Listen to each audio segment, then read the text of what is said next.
Welcome, Derek. Hey guys, my name's Derek, and overall today I'm going to be talking about why you use your IRA to invest versus using your own personal funds.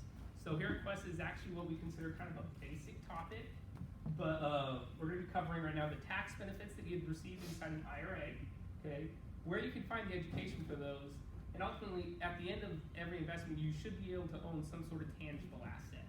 So pretty much a little bit about myself is in 2014, I got out of the Army and I had a little bit of money that I was able to invest.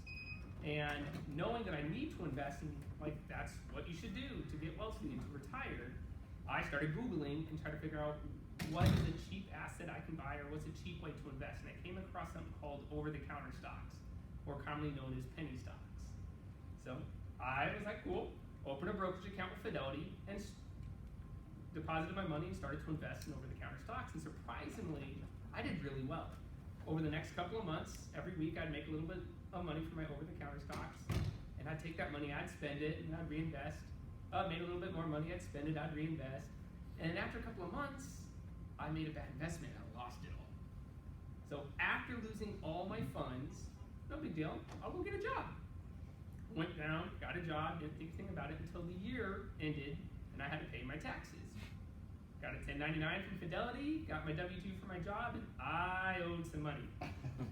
I spent all the money I made. Like, oops. Not realizing what I just did. So let's fast forward to now.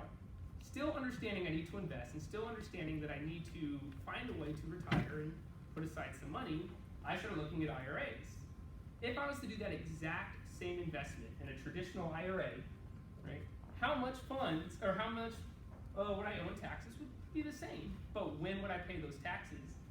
I'd be able to defer them until a much later date, possibly 59 and a half or even later. So that's a long time if I didn't have to pay those taxes. But if I did that same investment inside a Roth IRA, how much would I owe? You guys are supposed to say tax-free. So the tax benefits you can receive from using an IRA versus using your own personal funds is huge. So the next thing is, where did I learn about my penny stocks? I hopped on Google, Googled something, got lucky, lost all my funds. When we look at real estate and just looking at using an IRA in general, where can we find this type of education? Right here in this classroom, you get to come to these free classes. You get to meet real investors. You get to meet real professionals. And so getting the education you need for real estate investing or just IRA investing in general versus getting the education you need for stocks is huge because we offer that for free. Okay. The last thing is, at the end of my investing with the stock market, I lost everything. I didn't have a single thing to show for it other than a tax bill. If I was to go ahead and use my IRA and invest in something such as real estate, normally I would have some sort of warranty deed or deed of trust to secure my investment. Therefore, I actually own a physical, tangible asset.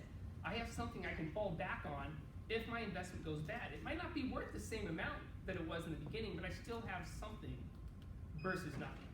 So ultimately, guys, using an IRA to invest is just smarter versus using your own personal funds. You get the tax benefits, you get some free education, and at the end you can always have some sort of tangible asset. Give a hand, yeah.